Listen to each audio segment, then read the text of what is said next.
Hello students, welcome to another video. आज की video में हम लोग डिस्कस करने वाले हैं a dance of the forest by Wole Soyinka. ये एक प्ले है जिसको परफॉर्म किया गया था 1960 में नाइजीरिया की इंडिपेंडेंस की सेलिब्रेशन के दौरान। सबसे पहले हम इसके राइटर होली सोयंका के बारे में बात कर लेते हैं। इनकी डेट ऑफ बर्थ है 1934 और ये अभी भी 91 की एज के साथ अलाइव है। ये एक प्ले राइट, नोवेलिस्ट, पोइट और एसेस्ट हैं।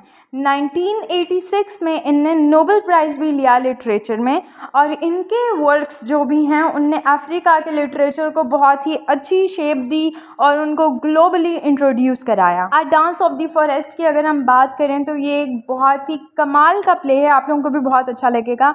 इसके सबसे पहले हम टाइटल को देख लेते हैं। यहाँ पर जो वर्ड डांस है वो स्पिरिचुअल रिकग्निशन को रिप्रेजेंट कर रहा है, हिस्ट्री को रिप्रेजेंट कर रहा है और आइडेंटिटी रिन्यूअल को रिप्रेजेंट कर रहा है। और जो वर्ड फॉरेस्ट है ये रिप्रेजेंट कर रहा है स्केर्ड और माइस्टीरियस प्लेस को, जहाँ पे पास्ट और प्रेजेंट आपस में मिलते हैं और जो भी कैरेक्टर्स होते हैं वो बहुत अनकंफर्टेबल फील करते हैं, वो अपने माजी के सच जान करके हमने क्या क्या किया था। ये प्ले भले ही इंडिपेंडेंस की सेलिब्रेशन के लिए था, लेकिन इसमें पास्ट को ज़रा भी ग्लोरीफाई नहीं किया गया था, बल्कि इसके अंदर एक बहुत ही बोल्ड किस्म का क्रिटिक्यू था जिसने प्री कॉलोनियल पास्ट और प्री कॉलोनियल प्रेजेंट के बारे में बात की। बहुत ही कॉम्प्लेक्स और सिंबॉलिक वर्क है जो कि चैलेंज करता है romanticised view of African history, challenge करता है फॉल्स हिस्ट्रीज और हिडन ट्रूथ्स को जो कि छुपा लिए जाते हैं और कहते हैं कि हमारे लोगों ने मेहनत की और आज हम लोग यहाँ पे हैं, लेकिन उसके दरमियान में इन लोगों ने बहुत ज़्यादा करप्शन भी की होती है। तो उसी करप्शन को, उसी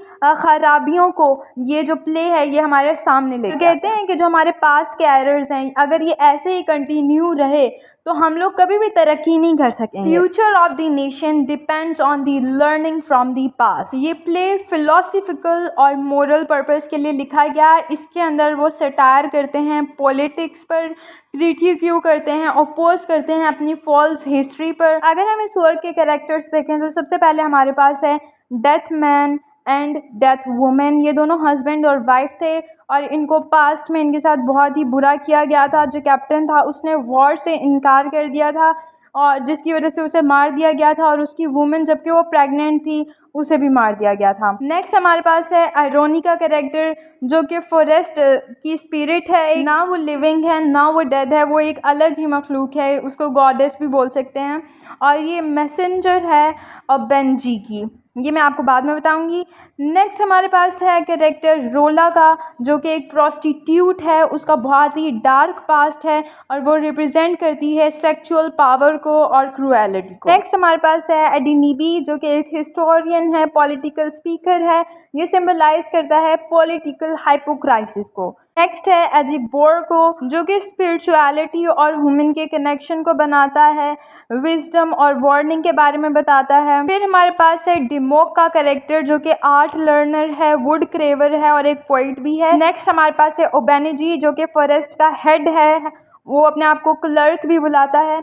और फिर हमारे पास है एशूरो का कैरेक्टर जो कि एक फॉरेस्ट की स्पिरिट है और वो ह्यूमैनिटी के फ्यूचर को डिस्ट्रॉय करने के लिए है। फिर हमारे पास कैरेक्टर है ऑरिमोल का जिसको डिमॉक ने कत्ल कर दिया था। ऑर्गन जो कि गॉड है मेटल वर्कर्स का और प्रोटेक्ट करता है डिमॉक को। लास्ट पर हमारे पास है द हाफ चाइल्ड जो कि ना तो जिंदा है और ना तो मरा हुआ है। ये बच्चा इस प्ले के एंड में पैदा होता है और ये रिप्रेजेंट करता है अनसर्टेन फ्यूचर को। जब हम इस प्ले की समरी देखते हैं तो इसमें जितने भी कैरेक्टर्स हैं ये सब कैरेक्टर्स एक फॉरेस्ट में जमा हो रहे हैं इंडिपेंडेंस के मौका पर। इनको ब्रिटिश कॉलोनियल रूल से जब इंडिपेंडेंस मिल गई थी तो उसके बाद अब ये सारे कैरेक्टर्स वहाँ पे जमा हुए हैं उस सेलिब्रेशन को सेलिब्रेट करने के लिए। तो यहाँ पे जो हेड है हमारे फॉरेस्ट का जिसका नाम है ओबेंजी, ये हेड ऑफ फॉरेस्ट भी बोल सकते हैं, फॉरेस्ट हेड भी हम इसको बोल सकते हैं। ओबेंजी जो है ये क्या करता है, ये यहाँ पे दो कैरेक्टर्स जो कि डेड मैन और डेड वुमेन हैं इनको बुलाता है और कहते हैं कि आप लोग अभी, क्योंकि सारे स्पिरिट्स भी हैं यहाँ पर, मरे हुए लोग भी जिंदा होके आए हुए हैं, सब इन दोनों को बुलाते हैं और कहते हैं कि आज से तुम दोनों ओल्ड मैन और ओल्ड वुमेन हो और यहाँ पे तुम लोग अपनी स्टोरी बताओ।